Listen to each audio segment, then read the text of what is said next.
This is me Mohit Lisari and you are watching our YouTube channel biological. दोस्तों, आज हम इस केस में इस वीडियो में पढ़ने जा रहे हैं एक केस के बारे में जिसका नाम है state trading corporation of India limited versus CTO commercial tax officer 1964। Supreme court का केस है। इशू इसमें ये राइज हुआ कि क्या ये जो स्टेट ट्रेडिंग कॉर्पोरेशन है, ये जो पूरी कंपनी है, क्या ये सिटीजन है with in the meaning of Indian constitution. ये इश्यू इसमें अराइज हुआ।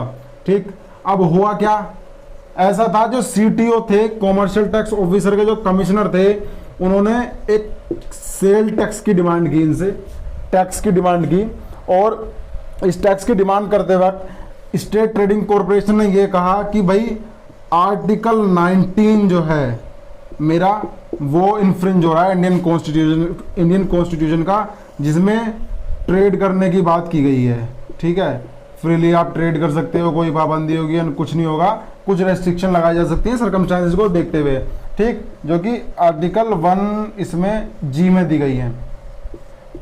इसके बिहाफ पर इस कंपनी ने, इस ट्रेडिंग कॉर्पोरेशन ने ये कहा कि जो मुझसे टैक्स की डिमांड की जा रही है ना, मेरे आर्टिकल 1G का वॉयलेशन हो रहा है, मेरा आर्टिकल 19 का वॉयलेशन हो रहा है। ठीक, और इसको देखते हुए मैं टैक्स कैसे दे दूं, मैं टैक्स नहीं दे सकता, इसको डिमांड की गई।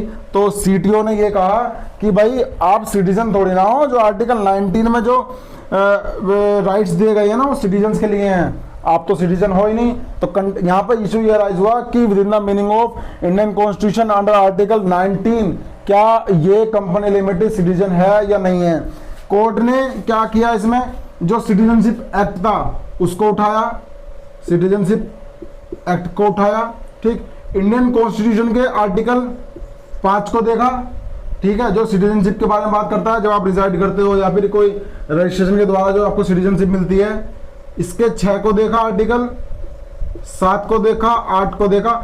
जो पार्ट 2 है ना, पार्ट 2 इंडियन कॉन्स्टिट्यूशन का, इसमें आर्टिकल 5 से 11 हैं, और 5 से 11 जो है ना सिटीजनशिप के बारे में बात करते हैं।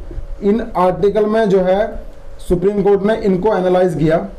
ठीक, कि क्या ये सभी आर्टिकल 5 से 11 के बीच में जो सिटीजनशिप के बारे में बात करते हैं, क्या किसी आर्टिफिशियल पर्सन के लिए एप्लीकेबल होंगे। नेचुरल पर्सन तो क्या हुआ, कोई इंसान हुआ, पर्सन सब होते हैं, ठीक, पर्सन सब है, लेकिन ये क्या है, ये है एक आर्टिफिशियल पर्सन, ये है एक आर्टिफिशियल पर्सन। ठीक, नेचुरल पर्सन ये नहीं है। तो सुप्रीम कोर्ट ने इस चीज को एनालाइज किया कि जो आर्टिकल 5 से 11 के बीच में हमारे इंडियन कॉन्स्टिट्यूशन में जो प्रावधान दिए गए हैं, क्या वो आर्टिफिशियल पर्सन पे भी एप्लीकेबल हो गए। इन सभी आर्टिकल को एनालाइज करने के बाद सुप्रीम कोर्ट ने पाया नो, कोई एप्लीकेबिलिटी नहीं है। पार्ट 2 के अनुसार सिटीजन नहीं है कोई भी आर्टिफिशियल पर्सन, कोई भी ज्यूरिस्टिक पर्सन मतलब ये कंपनी टाइप करके। ठीक है, पार्ट 2 को एनालाइज कर लिया। बात आती है पार्ट 3 की। पार्ट 3 में क्या है, फंडामेंटल राइट के बारे में बात की गई है। पार्ट 3 बात करता है फंडामेंटल राइट के बारे में, मौलिक अधिकार, जो कि 12 से 35 तक है हमारे इंडियन कॉन्स्टिट्यूशन में।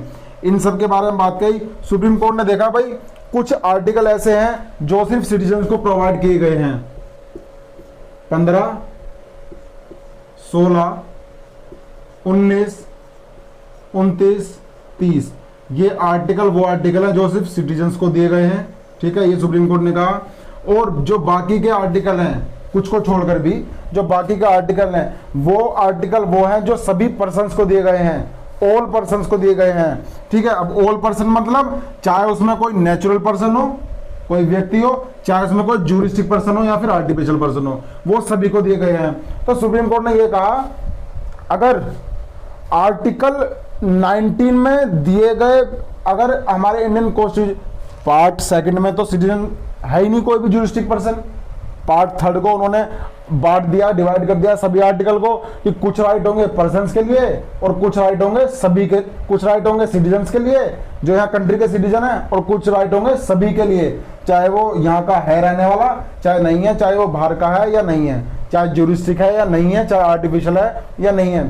तो सुप्रीम कोर्ट ने यह कहा कि अगर सभी, अब स्टेट ट्रेडिंग कॉर्पोरेशन ने यह कहा कि जो भी आर्टिकल दिए गए हैं उसके अंदर कॉन्स्टिट्यूशन के अंदर ये फंडामेंटल राइट के अंदर पार्ट सेकंड के अंदर इन सभी पर इनकी एप्लीकेबिलिटी है इस कॉरपोरेशन की, इसने ये कहा। लेकिन सुप्रीम कोर्ट ने ये कहा कि अगर ऐसा होता ना तो जो जो कॉन्स्टिट्यूशन को बनाने वाले थे वो आर्टिकल को डिवाइड ना करते कि सिटीजन्स के लिए अलग प्रावधान नहीं करते वो और सभी पर्सन के लिए अलग प्रावधान नहीं करते। उन्हें पता था कि आगे कंट्रोवर्सीज होंगी, उन्हें पता था कि आर्टिफिशियल पर्सन कौन है, ज्यूरिस्टिक पर्सन कौन है, किसको इस क्राइटेरिया से अलग रखना है। ये सब चीजों को ध्यान में रखते हुए उन्होंने इन आर्टिकल को अलग बांटा और जो रेस्ट ऑफ आर्टिकल है उनको अलग प्रावधान किए कि सभी पर्सन के लिए अलग आर्टिकल बनाए और नेचुरल पर्सन के लिए अलग आर्टिकल बनाए, सिटीजन्स के लिए अलग आर्टिकल बनाए।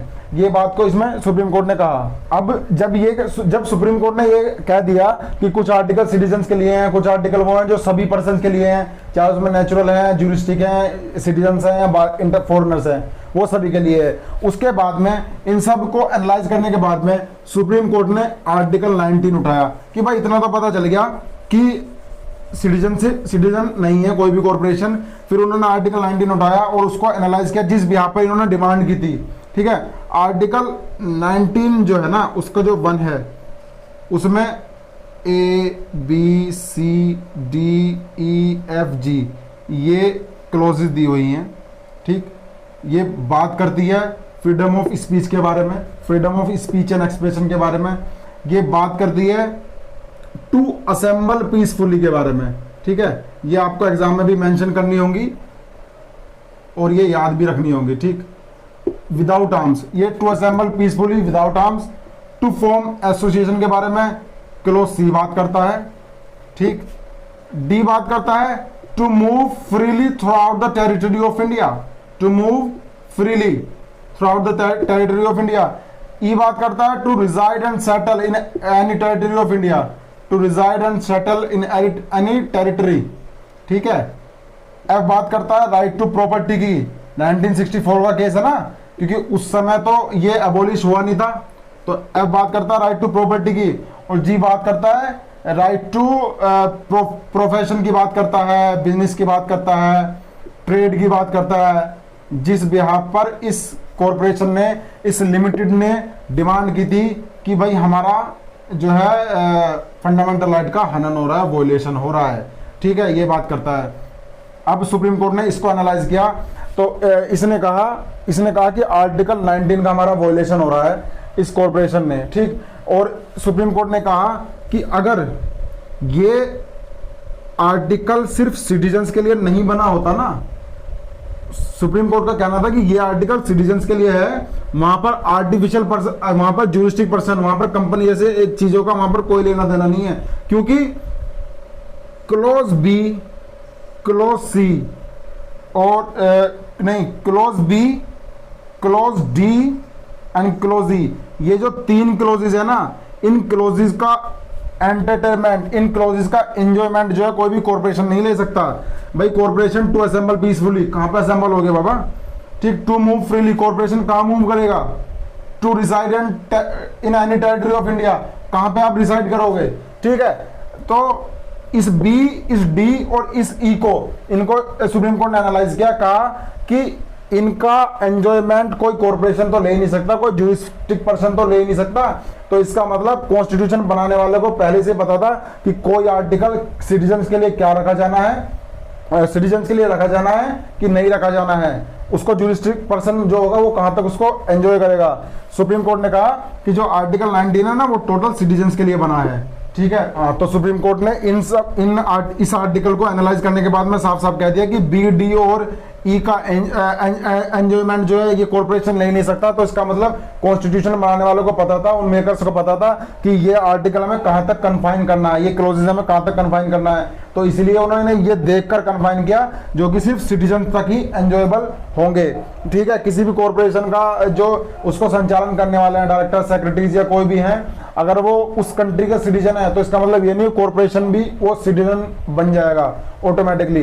तो इश्यू राइज हुआ था कि ये सिटीजन होगा या नहीं होगा, आर्टिकल 19 को एंजॉय कर सकता है कि नहीं कर सकता है। सुप्रीम कोर्ट ने मना कर दिया कि नहीं, ये ज्यूरिस्टिक पर्सन है, ये सिटीजन नहीं कहलाया जा सकता। नहीं तो पार्ट 2 कहता है इसके बारे में, जो कि सिटीजनशिप के बारे में बात करता है, और ना ही पार्ट 3 कहता है इसके बारे में। हैंस इसकी अपील को डिसमिस कर दिया गया और सीटीओ की कंटेंट, सीटीओ जो था कॉमर्शियल टैक्स ऑफिसर की कंटेंशन को अपहेल्ड कर दिया गया और टैक्स, सेल टैक्स के लिए ना लायबल बना दिया गया। तो ये बेसिकली दोस्तों आपके सामने केस था।